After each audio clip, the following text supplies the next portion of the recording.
Trying to do a quick rehearsal. Of what? I'm David. And I'm Rob. Hey guys, welcome back to the Judo Way of Life. I'm David. And I'm Rob. Nailed it! So today what we're going to have a look at is 3 entries into Sankaku. So we're going to get the triangle. Type of chokehold encircles the opponent's neck and one arm with the legs in a configuration similar to the shape of a triangle. The technique is a type of lateral vascular restraint that constricts the blood flow from the carotid arteries to the brain. If when applied correctly, can result in a loss of consciousness in seconds.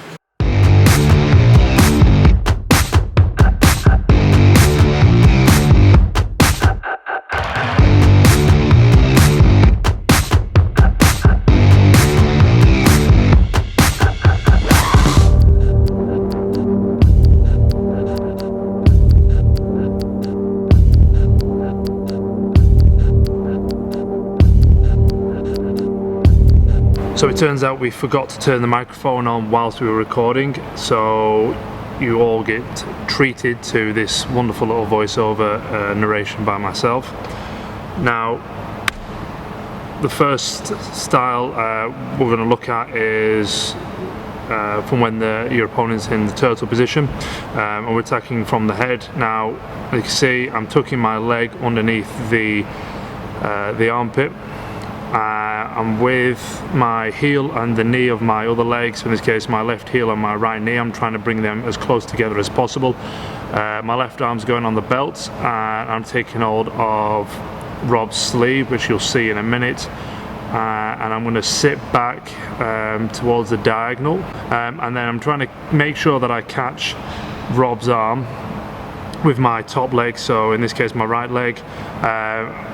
I grab hold of it and I pull it in to make sure I'm getting a nice tight seal, and Rob's head is resting on my leg, using my leg as effectively like a pillow, and then I'm going to tuck my top leg, so my right leg, behind my left knee, and you can just see my left leg pulling back there, and that's just going to tighten up that strangle.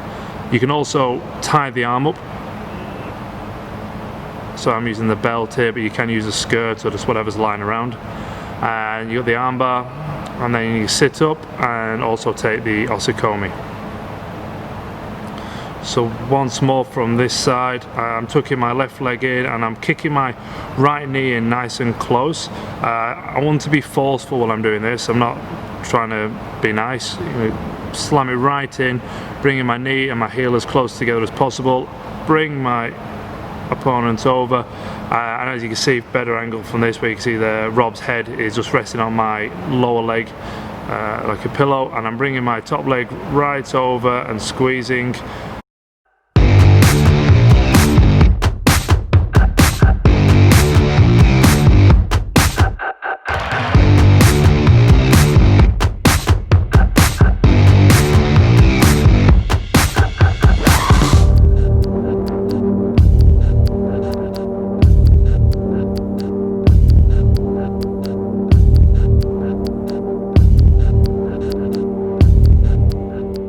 The triangle that I'm going to show is from the bottom.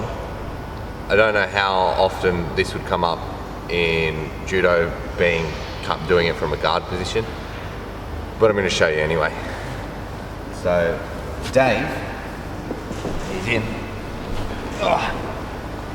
Good morning, come on. So there's all different ways to do it. I'm not going to tell you how to do it, I'm going to tell you what to look for when you're doing it. So, one's in, one's out. So, for a start, I've got 2 in. Key points. Now, the Sankaku is more like, I see it more as a position than a direct strangle, because as we can go from in,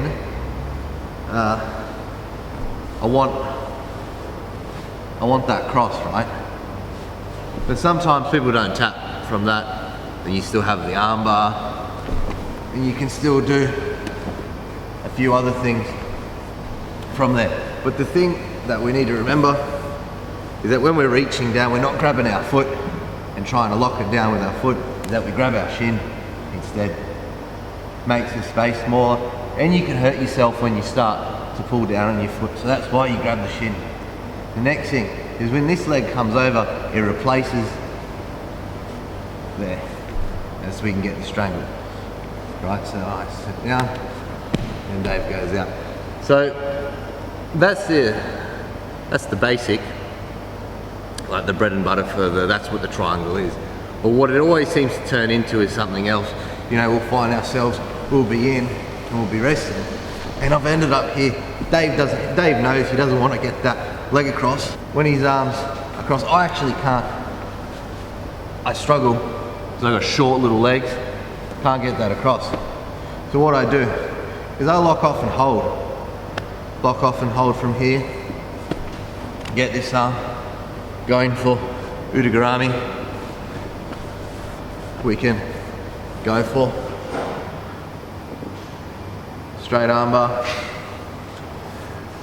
And then we can also push across to get the Sankaku. And again, we can always readjust by grabbing the shin and tucking it back in to get the triangle.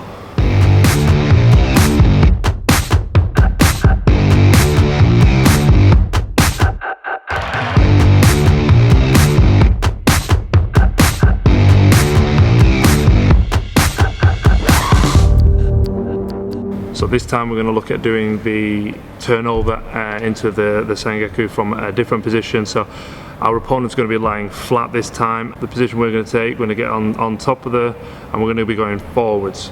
So I'm going to take hold of the collar using my fingers and slide them in. Take a nice strong grip. I'm going to try and get the arm out. Now, they're not just going to let you just pop the arm out nice and easy like that. So what you're going to have to do is give it a bit of a sweetener. There you go. So use your leg just to knock that arm out, and leave your leg in so they cannot bring their elbow back into that position. Now you're going to take hold on the elbow. Your other leg is going to come up and you're going to aim to bring it across. So as you bring your leg up, you're going to lift your opponent up by the collar and the sleeve, and you're going to slam the leg and you're going to come up to this top corner. You're going to bring your opponent over. Now you can sort of see at the bottom there, I've got my foot is very close to the back of my knee. I'm aiming to get my foot, so in this occasion my right foot, I'm aiming to get underneath my left leg as quickly as possible. And that's going to stop Rob from trying to like grab my leg and prevent me from getting the strangle. Now I also I've tucked under my left leg. I've tried to tuck it under Rob's sort of lower back, under his bum, and what I'm going to have to do, I need to drop my hips backwards. So you see I'm just sort of propped up and I'm just going to scoot my bum backwards. You'll see Rob's head just drops slightly, so his chin drops down, and it makes this a much tighter strangle. It can be quite hard if you sat up, and then what you're going to do there, I just let him back and lifted my hips up, and it just applies the pressure on the neck. So as you see again, and here with the arm block. Now the strangle can be quite difficult. I think I get away with it because I've got long legs. However, the arm lock it's a very strong arm lock from that position. Alright, so it turns out we also forgot to record the audio for the closing statement. Now I think we just waffled on about something to do with, you know, making sure when you're doing these techniques you remain really nice and tight, keeping the space that develops between you and your opponent to a minimum is critical. You also want to be inflicting as much discomfort and pain on the person the entire time. That's it. That's done. Next time we will endeavour to make sure that the microphone's on and the camera's working and everything else that goes along with it. But for now, cheery bye.